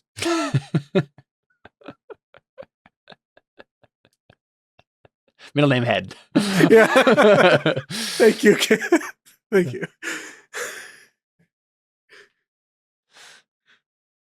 Yeah, so any ideas there, Jordan? I mean, I like the idea of here, like, showing any one of those things. Yeah, I mean, you could maybe just pick one, and that's like the upgrade that you're presenting to him. You could probably do others, but yeah. So, what's the main upgrade you want to give to these cars? You want to make them faster, give them a canopy, make them more durable, give them a med bay, help them hold more passengers, or give them a turret. You mentioned flying too. Yeah, that's true. You could give them a different type of terrain they could go on. I kind of like the idea of that, because if we're introducing the vultures, then they could also fight the vultures. Oh, it's the kind of thing like, hey, we'll give you these if you help us fight vultures. Well, I mean, that's not going to be the, because the thing that Mickey's going to try to get from you guys is the wart metal. The wart metal. So that they can make their shields. But if they give you flying machine things that let you attack the vultures, then you could use that to your advantage to, like, you know, bargain with other people to, you got those vulture, you got a vulture problem? Like, then you could be like, and then you could include vulture into your diet. and then have like vulture technology. Mm-hmm. It's a dangerous precedent to set, but yeah, because they're force spirits.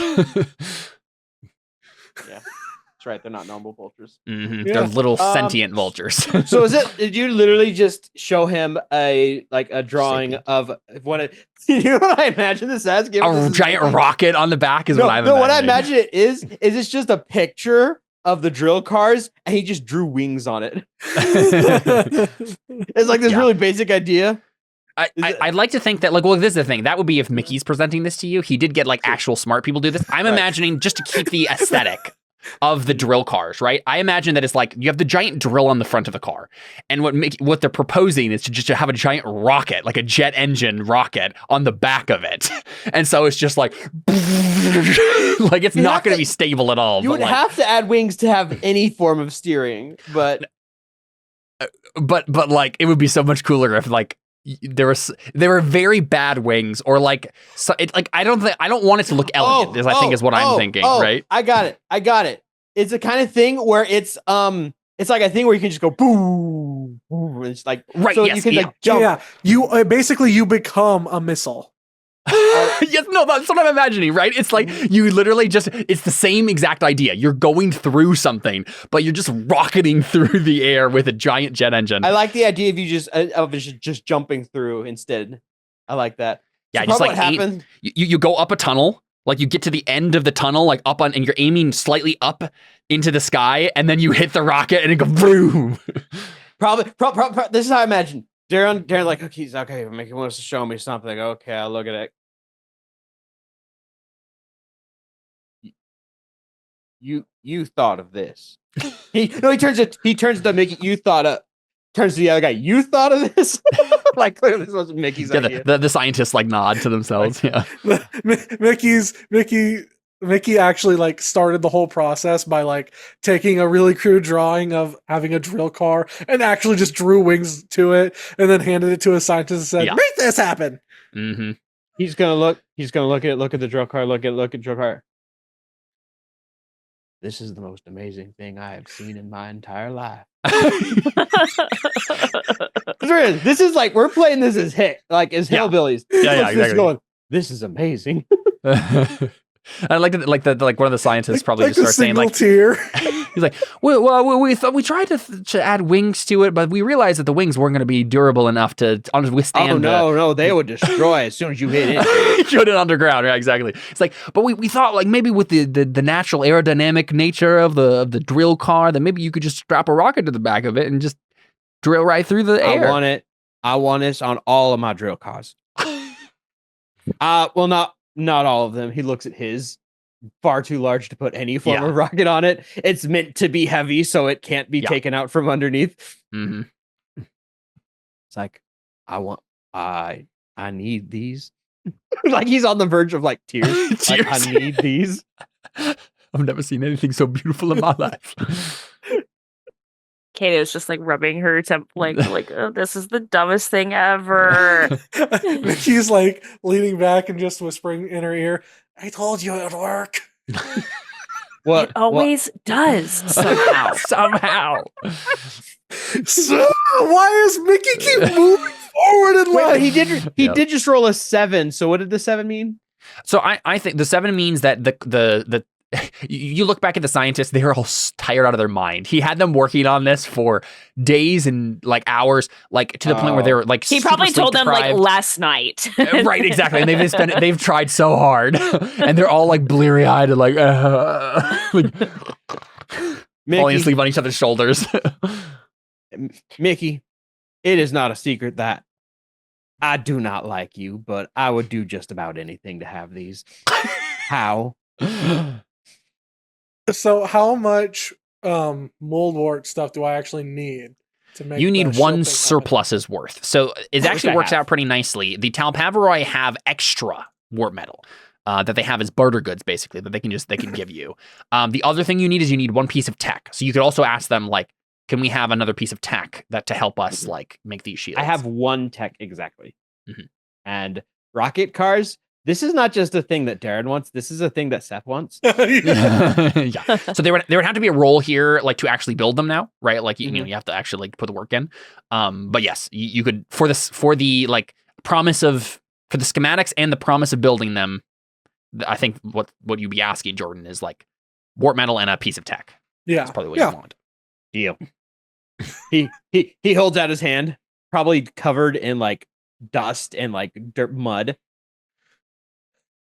Mickey holds out his hand and it's like the mech suit. He doesn't take off. Doesn't bother him. They shake. And I will take my surplus of warp metal off my character sheet. Yep. You can get rid of those barter goods, and then we can give them And I'll remove to. attack. Yep. Give them to the Starset Seekers. So where would that go? So I'll go and add it on your surpluses there. And You got he'll- warp metal. He'll like call over and Darren will call over to his scholar and his courtier, and they'll both look at it and they'll both start like drooling over it as well. Yeah, the scholar's like, oh, I know exactly how to work with this with the engines, right? Warp metal. I thought it was wart metal this No, whole time. warp No, warp warp, metal, like the mold warp. mold warp. Yeah, See, I thought they were mold warts. no, it's mold warp. Yeah, it's an actual like old English word that means mole. You mold warp. But yeah, so now you have 2 tech. So you can build your thing, but first you have to like actually build them their thing, right? So you have to like spend some time here doing the upgrades. Let's take a look here. You obviously, Mickey, are not probably the one to make this roll because you're like a demagogue playbook thing. I don't know if any of your other moves really help here. So this is probably you just passing it off to your people. Yep. Let me double Probably. check family moves here. Am I still winded and fearful? No, you would have had a chance to heal. You can get rid of those. And you too, Kato, if you have any marked health box things. I don't think you do, but okay, yeah. So I think this is another orders move, right? You're just having your followers do the thing now. Let's have you roll. They're now 1 less quality, so you have to roll it with +2. And I do think that we can have Seth's scholar, because he has the scholar with it gives a +1. You can have him help too. So if you'd like to spend data on this, Jordan, you can give advantage to yourself. But yeah, you'd be rolling with a +3 now again because of Seth's scholar helping out. So let's do that and then add the data as well. So how do I do the data? Yeah, so I would think you would do this /R 3d6 +3 K2 without the period. That'll keep the 2 highest. So 3d6 instead of 2d6. Yes, because you're rolling 3. That's Would the it- advantage of it, right? You're rolling 3d6, Okay. keeping the 2 highest. Would it just That's be what- 3d6 K2 or +3 K2? I don't remember where the K2 goes. It's either right after the d6 or Let me It's try after the this. whole Let's thing. try roll 1, d20 K. yeah. Okay, so the K2 needs to go after the 6 then. So 3d6 K2 +3. You could just keep that and keep the 10. We could just keep that because that's a good No, roll. we're gonna have Jordan roll. 3d6 but, K2 plus but 3. we have a good roll. Oh, is that Jordan rolling it? Yeah, he rolled Oh, it. hey, that's even Oh, better. never mind. He rolled better this time. There you go. Yeah, so 11. On a 10+, they do it no problem, right? So now we can assume, I don't know if it's like all of the vehicles get it. He asked for all of it. Yeah, I'm trying to think of how to do this like mechanically. What I would think would happen, because I brought scientists with me this time, right? Yep. So what I would think would Like happen. engineers. Well, I see. That's the thing. I didn't bring engineers. I brought scientists Yeah, it's true. You brought people good at researching. researching. Right. So what I think would happen is, okay, we have the schematics. We're going to leave the schematics with you guys and this group of researchers. We're going to let them do their thing and continue to figure stuff out. We're going to take the stuff with us that we're trading. We're going to take it back, and then we're going to send our engineers over here to like actually construct the stuff. Yeah, I think that's fine. I think as we the roll as we did it, even though you were rolling with your researchers, I think it's fine to just assume this is a longer thing. You're getting researchers, you're getting your engineers on this. You have control of the family. I'm not too worried about that. So yeah, we can assume that happens. I'm just trying to think of what the extent of it is, like how much this actually gives you. And just in terms of like the mechanics of the game, is it like, do we just add a permanent tag to your assets? I guess we could. I don't remember the rules enough to like know whether or not that's like in the examples of things. It could just add it to it. That wouldn't be too hard. Yeah, Type of I think care. it's fine that we can just assume for now that that's what happens. What does mighty mean Um, again? Mighty is you get advantage when you forge a path with it, which is so like if you're trying to get through like a terrain obstacle with it, you get advantage to do that. Gotcha. You also get advantage when you're fiercely assaulting with it, and it counts as a weapon, basically, right? But yeah, so now whenever you add something to your assets, I would just go to your faction thing here, Seth, and add in the assets. It's now Earth, Mighty, Air. Yeah, exactly. Yeah, I did. Yep, perfect. Love it. All right, sounds good. So that is happening in the background here, and then Starset Seekers, you're going to want to build your defenses. The thing is, the vultures have still been attacking in the meantime. So what have the Starset Seekers been doing to protect themselves in the meantime? What have they been doing? They just like fighting with mechs? Yeah, I mean they have guns and stuff, so Yeah, okay, so just probably like fighting. mechs and guns. Sounds good. I'm gonna have you roll to hold together as a family. Like they're being your unity as a faction is being threatened slightly here by having to face this threat. So you have engineering progress and warp metal as surpluses now, which means your mood is 2, right? Because it's your surpluses minus your needs. So it should be accurate on the Starset Seekers page now. Go ahead and roll mood, and that will determine how well your family holds together. Standard, advantage, disadvantage. I think it's standard. You don't want to spend your tech. That could give you advantage on the family level, but you don't want to spend that because you need it. So yeah, it just straight. Standard. No modifiers. Nope. It will automatically do the +2. So that's it. Nice. Congrats. Yeah, this is an easy one to fail and get like lots of complications for your family. So this is definitely good. So on a hit, you mostly remain. Stop succeeding, Mickey.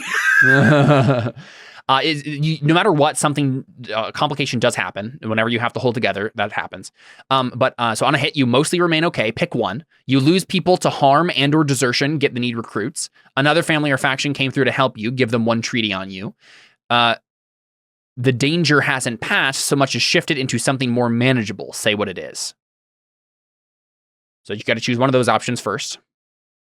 That last one sounds interesting. Yeah, I like that. I think the danger hasn't passed. They're still like attacking, but we've been fighting them enough now that we kind of have a rhythm for how to fight them off. Yeah, so I have an idea about how this, because it says into something more manageable. I think the idea is that they are not actively attacking you, but it does seem like they've settled in the region for some reason. Like they've moved here, and you're not entirely sure why that would. Like at first, it just seemed like an invasion of like a raid, like to grab resources or something. But then they start like you realize that they're still around, but they've just like made a roost nearby where you live, and so they live in your region now. It's like an ongoing threat you have to worry about, but it's not like an active invasion like it was before. So there's a secret of like, why do they move here? Like I don't know what's going on with their like what are they doing? So that's something you'll still have to deal with. It's just a different type of danger now. Yeah. But then on a 10 plus, which you got, the trial brings you together. You gain surplus morale in addition to the other results. So you didn't have that before, so now you get morale. Everyone's feeling good about like working together and like managing to stave off the worst of this. So does that mean that mood becomes 3? It does, yeah. Mm-hmm. Mood becomes 3. So now I think we've zoomed out into the family again here. So let's make sure we do that story move that happens there. But then we'll have you build your shields. Okay, so when you zoom out, when events move from zoomed in scenes to the bigger picture and actions covering weeks and months become important, each player whose main character wasn't involved picks one. So just Alyssa here. Cinnamon gets to choose. We Hi, Will. Delay because William's here. Mm-hmm. Hi, William. Get a drink. William, say hi. Ah. Hey, buddy. Hi, Ryan, too. They said hi to you Hello, too. Ryan and Will. You're They're just like, as oh, cute, and Ryan." Ryan's here. Caleb says you're just as cute as William. So, well, My man. hey, Come on, buddy. Ready to go to bed? hey, I love you. Good night, Will. Hey, William. Hey, I love you. He said he wants to go to sleep. Oh. Bye. No, I got the button to make the batteries die. Yeah, so this is us picking up with Cinnamon to see what she was doing during this time, right? Well, So- I think I have an idea. So your Based on options what you're- your options mechanically are they found a new place in their family, changed their role. They went scavenging in the wasteland, add 1 tech to their family stock. They scouted for information, describe a lead that might give you a new surplus or remove a need and get 1 data.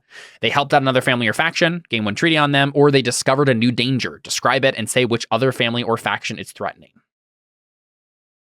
So the one You about found a new place, went scavenging in the wasteland, scouted for information, helped out another faction, or discovered a new danger.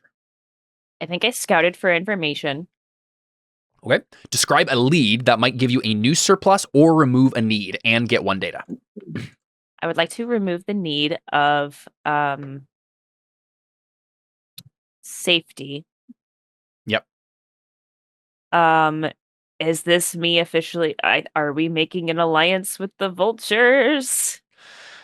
Yeah, I mean this would be the idea. Like you get a lead on this, so basically it's not you doing it. It's just like you have a lead, which will probably give you advantage on a roll or something like that. You'll have a leg up on whatever you try to do next about safety. But yeah, this is probably the time to decide what that lead is, right? Like what have you decided to attempt to do and what that lead is. They have settled in the region. The vultures have settled in the region above you, right? This like Starset Seekers region. Let me check what this is. I'm gonna go ahead and reveal something else that's been on the map here. This right here is evidence of ancient alien contact. I think the vultures have settled here. Okay. So I don't know. What do we think? Evidence of ancient alien contact. It's probably just. I'm trying to It's- decide if this is what I Yeah. want or if I want to do. What was were the other 2 after? Get information. Yeah. Let me find it. Sorry. No, you're good. They helped out another family. They discovered a new danger.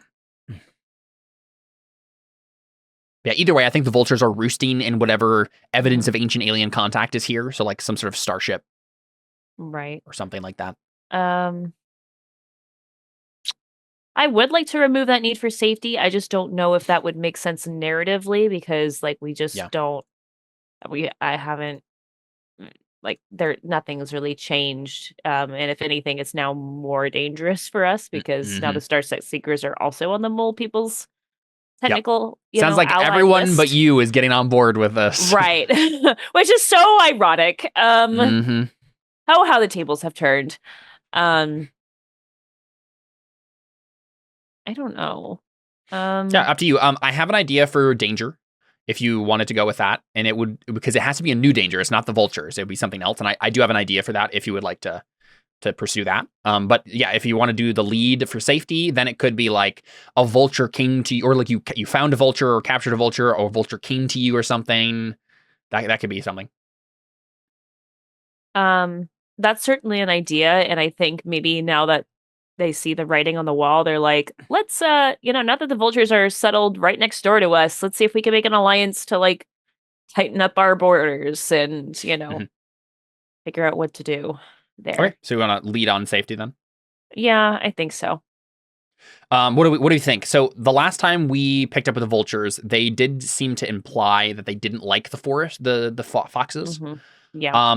So I don't know. I don't think it would be like a ambassador vulture comes to you, but you might have like found a vulture or something, or met a vulture, Well, I wonder saved a if it's- vulture from a Starset Seeker. Well, that's what I was thinking. Is maybe Yeah. we saved one, right? could be cool. And kind of healed it back to health, and like try to use that as like an in to get in. I like with the that. vultures, Yeah, that's definitely a good lead, right? because yeah, maybe we we'll don't see- like the Starset Seekers. I think we just kind of abandon humans at this point. So- Sure. Yeah. I like the idea that like we saw this montage of the Starset Seekers like fighting back against the vultures, and during that montage, there was a point where like a Starset Seeker in a mech was like had like shot down a vulture and like was getting closer to it to like finish it off in this like war-torn battlefield at the edge of the forest, and then we see a bunch of foxes like rush out and like disable the mech and like drag the guy out, kicking and screaming from the mech, and then they save the vulture. Yeah. And then we can pick up with that. Yeah, like find out figure out what you want to do with the vulture. What is Cinnamon's mission with the vultures then? Are we gonna zoom in on you talking, like interrogating the vulture that you helped healed, or like has that? I guess it's a lead on. I guess I'm just wondering how far along we are on this path. Like, are we able to zoom and say that like the vulture is healed and he is willing to like let us like come and meet with somebody, maybe not the leader, but like somebody. I think I like that better else. than like we talk to the vulture at our base. Right, because I don't think that vulture is necessarily important itself. Yeah, just a random guy. He's the information, right? He's the lead in. I like that. Yeah, so we would go to the vulture's roost probably next. So this is what your character is made to do, right? It's like go to new peoples and like negotiate with them and talk to them, and yeah, that makes sense to me. Cool. I like it. So you do get one data that you get to add to your character sheet or your family sheet there. I'll do that. And there's some sort of like ancient alien vessel that is like crash landed here that the Starset Seekers maybe didn't notice before, or just kind of went under the radar, and the vultures have found it and have roosted in it. So that is kind of our situation there. What are the Talpaviroj going to do? So they're just like upgrading their stuff. Yeah. Right. And then the Starset Seekers, you were going to build your thing. Let's take a look at that move again. So you have weird science. When your family puts together a device powerful enough to shape the local area for generations, say what they want it to do. The GM will give you 1 to 3 of the following conditions. And I gave you need to erase a certain surplus, and you have to sacrifice 2 tech. It sounds like you're just doing it. What do you want to do? What do you want it to do? So it's like a shield, right? It's like a bubble shield. Anything beyond that? Like, describe this for me. So I think, yeah, I imagine like a shield of like a whole bunch of different hex, like a whole bunch of different small hexes. Yeah.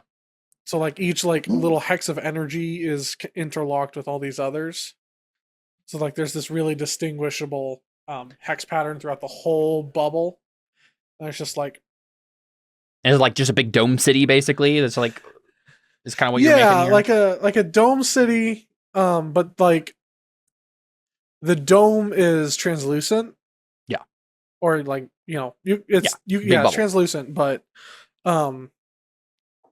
I imagine it being like a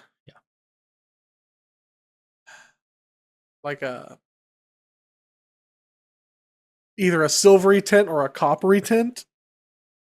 Yeah, I like silvery. I think gray is a color we've been playing with a lot in this. Yeah. I'm curious how you're making this through alien technology, right? Like this is you putting your minds together to use warp metal and the devices you found to make this. So, most of the technology that is here is like terraforming technology and other like alien invasion technology. What part of that have you managed to retrofit to make this? How did that progress? How did that process happen? In a general sense, you don't need to give us the science of it or whatever. But. Yeah.